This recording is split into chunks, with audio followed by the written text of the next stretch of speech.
Hi, I'm Lori Freeman, and thank you for listening to this information on male anatomy and physiology.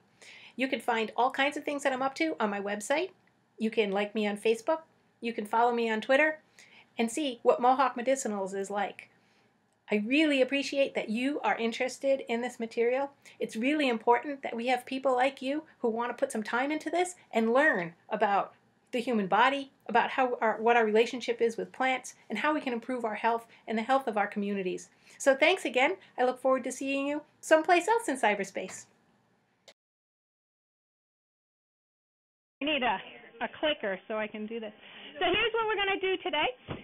We'll start with the anatomy and just go over the basic anatomy from gross to micro, and then we'll talk about physiology, some basic physiology, spermatogenesis, or the production of sperm, the hormonal regulation, and some development. Now, I don't know if we'll get through all this. We only have an hour and a half, but that's my plan, is to try to zoom through this.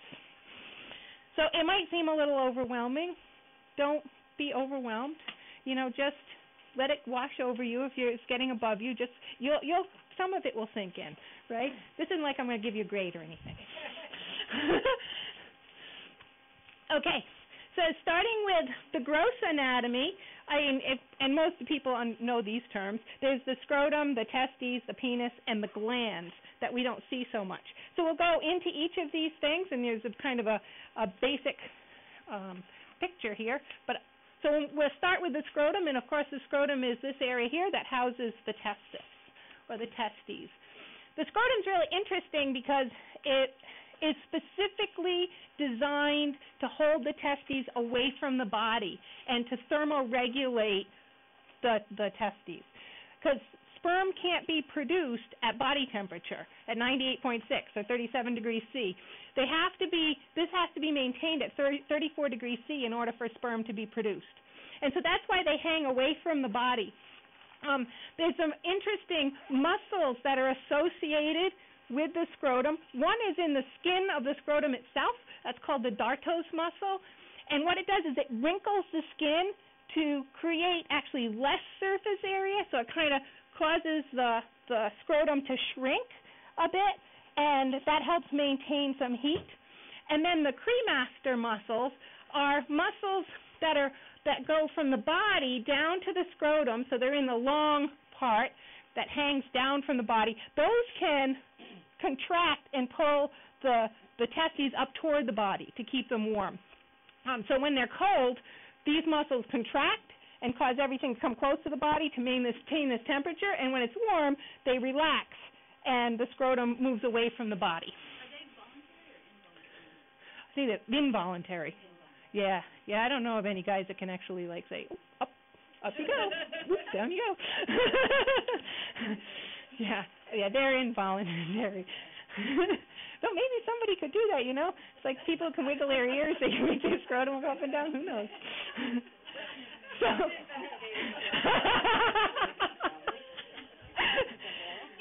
so if we go from the outside, so that's kind of like from the outside, and we work our way in, we can look at the actual covering. So we're looking at a cross-section through the scrotum at this would be a testis here, and you'll see that there's some layers.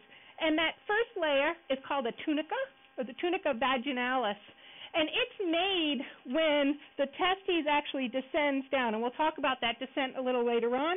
And what it does is there's tissue around it, and it forces that tissue kind of down and around the testes. So it's like if you took your hand and you put it into a balloon, right? You would have two layers, the balloon and then the part around your hand that you pushed in. So it's that same sort of thing. And inside of that is the tunica albuginea, and it's called albuginea because it's white, and that's the actual covering on a testis. If you ever saw one dissected, you would see that white layer. That's a connective tissue layer that kind of holds the testis together. Inside the testis, you actually have what's called lobules, and these are where the seminiferous tubules are that make the sperm, and there's about 250 lobules. Each lobule is like this little section, has seminiferous tubules in it. And those all those 250 feed to a network of tubules called the rete testis. What's going on here? Oh, here. So they're all going to feed to this network through a duct. So this tubulus rectus is just the little straight section at the end of the seminiferous tubules before it feeds into this network. We'll probably run into this word several times, like over the course of the class, over the months. A rete is just a network. It's not like a straight shot, like a tube. It's more like a net. So there's a network here, and then that network, that rete, feeds into the epididymis.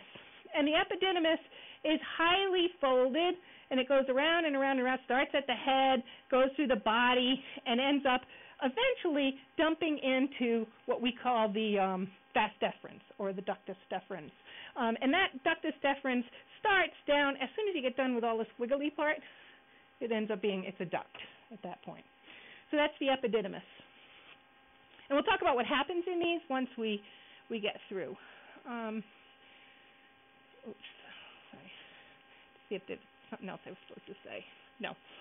Oh, in each of these lobules, I said there were seminiferous tubules. There's different numbers in each one. It's like 1 to 4. So some of them have a single seminiferous tubule. Some of them have as many as 4.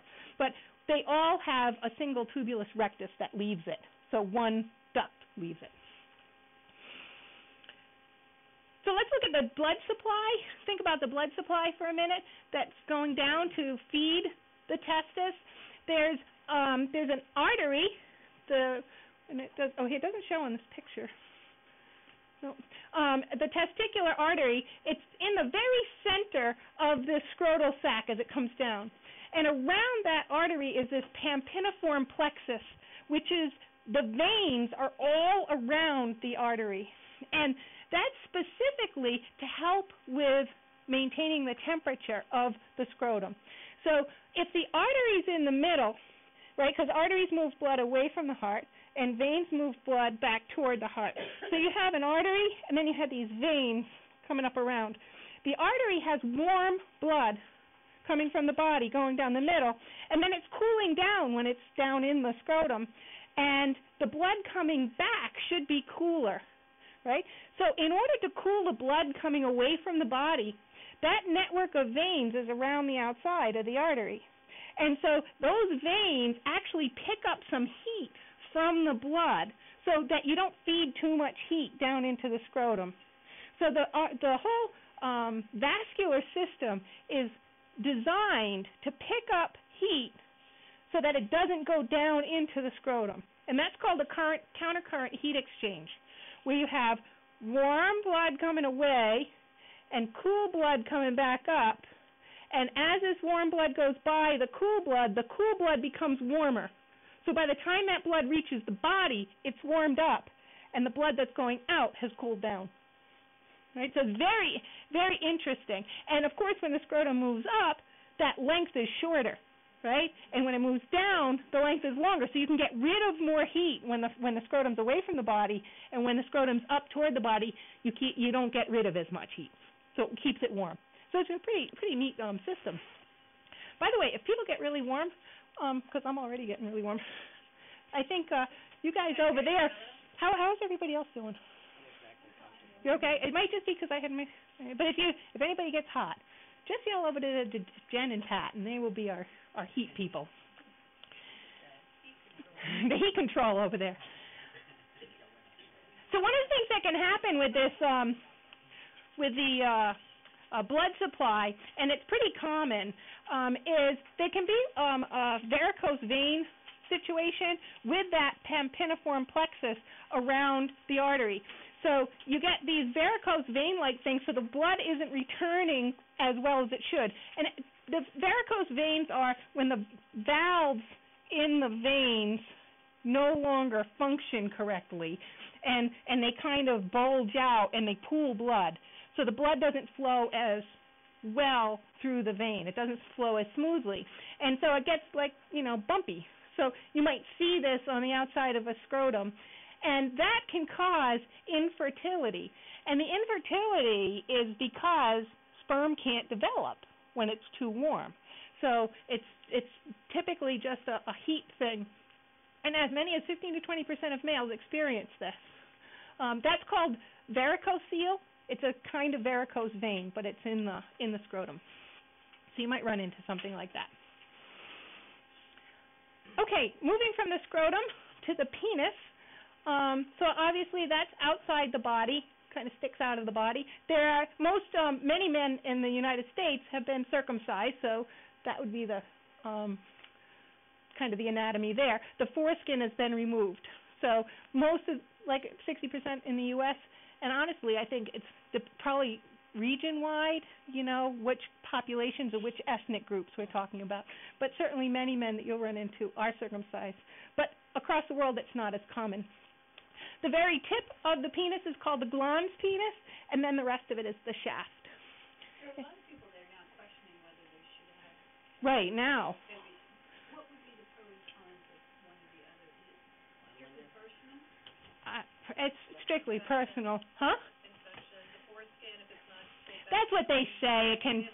Well, it depends on who you're mating with, Right. what they have. Because this is covering the glans penis, they say that it is a site of infection. I mean, geez, if it was really that bad, it wouldn't be like that. I mean, it really protects the glans penis. I'm of the thought that you should never just go cutting things off just for the hell of it. Yeah, why are we taking it off? Right. I have to tell you, I had this debate with my husband when my son was born because I didn't want it to come off. Yeah. And he's one of those very mild-mannered men. But this was something he insisted on. And while I explained to him that it was not a problem to keep it clean, his concern, too, was that because most of the people that our son was likely to encounter is going to be circumcised, Mm-hmm. that it was going to be an issue of well, they do the communal peeing thing, Yeah.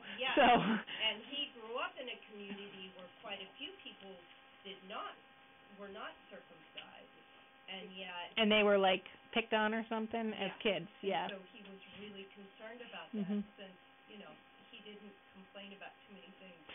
You can get but it's not, into. There's the biological part, and then there's the. Right, the social part, the cultural part. You might think of it as one way, men Right, think of it a different way, yeah. So it doesn't seem to. I mean, most men I think get along just fine without the foreskin, but it seems silly to me, to be taking things off. But all right, so let's go inside the penis. We'll look in there. And if we look inside the shaft of the penis, you're going to see two big areas, the corpus spongiosum and the corpus cavernosum. The cavernosum is outside the spongiosum. So the spongiosum surrounds the urethra, and the cavernosum surrounds that. This is the tissue that will become engorged with blood during an erection. Both the spongiosum and the cavernosum. Now, when we get to that, the cavernosum actually gets more blood in it and becomes the more rigid of the two. The spongiosum works to maintain the opening of the urethra, because if it totally engorged with blood, it would close the urethra down. So it has to maintain the opening. At the very base of those two things, at the base of the corpus cavernosum, there's this thing called the crus, or the crura. Crura would be the plural. These are kind of bulbs at the base of the cavernosum, the spongiosum corpus spongiosum, corpora cavernosum. And it's covered with muscle. They're smooth muscles, and those muscles will contract during ejaculation. At the base of the corpus spongiosum is a bulb. And it's the same thing. There's this bulb area. It's a little bigger, and it's got muscle around the outside, and that also will contract. And we'll talk a little bit about that later. So that's kind of just the structure. So we'll come back when we actually talk about the physiology. Okay. So let's look at the duct system then, and we'll start where we left off at the epididymis. So the epididymis itself, remember, was very wiggly, right? It starts up here, and it's very, very not twisted, but it's very back and forth. So it's 20 feet long. And it actually takes 20 days for sperm to mature in here. So they start at this end, and we'll talk about how they're made, but they start at this end, and it takes them a long time to get all the way down to the point where they're going to be able to be ejaculated. So that's 20 days. There is smooth muscle all around here, all around the ductus deferens, which will help move those sperm up and out of the body eventually. The cells, let's look inside one of these. In the epididymis, the cells, this is a cross-section of the epididymis. These cells have little teeny microvilli. They're like little fingers. They're sometimes called stereocilia. So they're very tiny projections that increase the surface area of those cells. And those cells, they help nourish the sperm, but they also they'll absorb sperm that never go anywhere, as the sperm die. So they'll do that. So they secrete all kinds of chemicals, that will help the sperm. And we'll talk about that. There's sugars that get secreted, and there's vitamins and stuff like that. But that's why they have these microvilli, is to increase the surface area. After that epididymis, where I left off last time, is the ductus deferens. So it goes through the epididymis, then it goes out the ductus deferens, and that's 18 inches long. It's also very muscular, as I said before, because it's got to push the sperm along. The sperm don't swim out. They actually get pushed by the male out. And that ductus deferens, or vas deferens, you might have heard, ends in a swollen area called the ampulla. And, I don't know why that area is swollen. I haven't run into specifically what that does, but it is, it's just called the ampulla. When a man gets a vasectomy, it is this ductus deferens that gets cut off, but it's way down in the scrotum. So they actually, if here's the scrotum, it's right where the ductus deferens leaves the epididymis, it gets cut. So they make a little hole, they pull it out, they cut it, tie it off, stick it back in, done. And it's about 100% effective. Very few times does it grow back together again, and they can actually reverse it. So if you run into somebody with a vasectomy, that's what's been cut. After you get through this ductus deferens, there's a very short area here called the ejaculatory duct. It's right where the ampulla and the seminal vesicles come together before they actually enter the urethra. And this is going to be the prostate right here. So it's a little short section. And then you have the urethra. So this little ejaculatory duct is where the semen starts to get formed. You're going to have the sperm. You'll have some testicular fluid, but you'll also have then the fluid from the seminal vesicles that get squirted now into the urethra. And the urethra conveys, once you're there, it conveys urine and semen. So the urogenital tract feeds into here. So this is where they come together. And now this will carry both fluids. There's three parts to the urethra. There's the prostatic urethra, which is the part that's in the prostate. There's the membranous urethra, which is really just this section right here as the urethra passes through the diaphragm. There's a muscle diaphragm that we all have, across the bottom of our abdomens that we can pull up or push down. Males have that too. So that part right there is just that's the membranous urethra. And then the rest of that is the penile urethra. In here, there are glands that secrete mucus, and the mucus is to help neutralize the acidic urethra because the urine is slightly acidic, and it would be nasty to the sperm to send it through there. So there's always some mucus that's secreted before ejaculation. Why is that the most, the prostate? Why do men have more trouble with that than all of the other? I mean, it's all complicated. Well, part of the problem with the prostate, and we'll talk about that when we talk about the glands, is that it isn't a single duct that feeds in. It's really a mass of tissue, and there are multiple holes that feed into the prostatic urethra. So it's not very as confined as some other glands are, where you can just kind of pull it out, and chop off where the duct is. You pull it out, and there's the duct that goes in. Cut it off and remove it. You can't do that with a prostate because it really is integrated this part of the urethra really is just kind of part of the prostate. So you can't separate the prostate from the urethra at this point. And that's why it's very difficult for for doctors to try to do something with this. They have to kind of ream it out, as opposed to you can't remove the prostate. It's very difficult. And is that why then guys who have trouble with their prostate, to get that out, prostate, also have trouble with urinating? Yeah, because as it gets enlarged, as it grows. And all men, this happens to pretty much all men, but it's a pretty slow process unless it's an aggressive cancerous situation. So as it grows, it closes the prostatic urethra, and so it becomes difficult to urinate. So is it the bulb area? I think it says. Yeah, it's right here. It's this section right there. The lighter area? Yep, and it's like a cross-section through it. What you're seeing is a cross-section through it. And it's about the size of a walnut. Yeah. All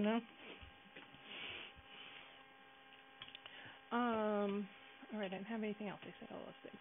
Okay, now let's look at the glands. So we can look at each of the glands as we move away from the body.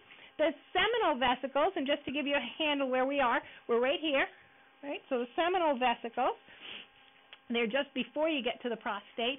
They're about the size of your little finger, but they're folded over. Right, so if you stretch them out, they would be about that big. They're also surrounded by smooth muscle because they got to squirt the seminal fluid into the ejaculatory duct. And what's in that seminal fluid? Well, here's where all the nutrients for the sperm are.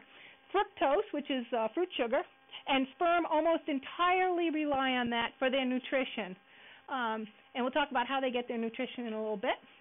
There's also a coagulating enzyme that gets squirted in there, and that's so the sperm stick to the vaginal wall. When it gets ejaculated into the woman's vagina, the seminal fluid, actually the whole package of semen, coagulates, so it sticks.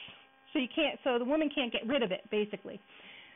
There are also prostaglandins, and the prostaglandins cause contractions in the woman that are reversed. So it causes the woman's contractions inside her vagina in the cervix area to move toward the body, so that the sperm will move toward the body instead of getting out. It also decreases the viscosity of the mucus right before the cervix. So in a female, the cervix, there's mucus there that's very thick and so nothing can get through. And so the prostaglandins kind of thin that out, cause it to be thinner. And there are a bunch of other factors in there that increase sperm motility. One of the things is relaxin, which is a hormone that's in the seminal fluid that helps sperm swim. So there's all kinds of stuff in there, but those are the most important things. All right, our next gland is the prostate itself. And here I said the size of a peach pit, walnut. It's about that big. And I already said that it has those several ducts. It's not one duct like the seminal vesicles is a single duct, whereas this is all these little holes. It's almost like spongy tissue that feeds into the urethra. It has smooth muscle around it, just like all the glands, because it's going to force fluid into the urethra, and it becomes part of the semen. And some of those things are citrate, which is a nutrient source for sperm, some enzymes like fibrinolysin. Remember I said that the semen coagulates on the vaginal wall? Well, then, after a period of time, this stuff kicks in. Now, these enzymes take a little longer to work, but what it does is it dissolves that coagulation and reliquefies it, so then the sperm can swim again. There's also, this is what creates that prostate-specific antigen, or PSA. An antigen is just a protein that's recognized by the body. And this stuff also helps to activate the sperm, and some of these enzymes help activate the sperm.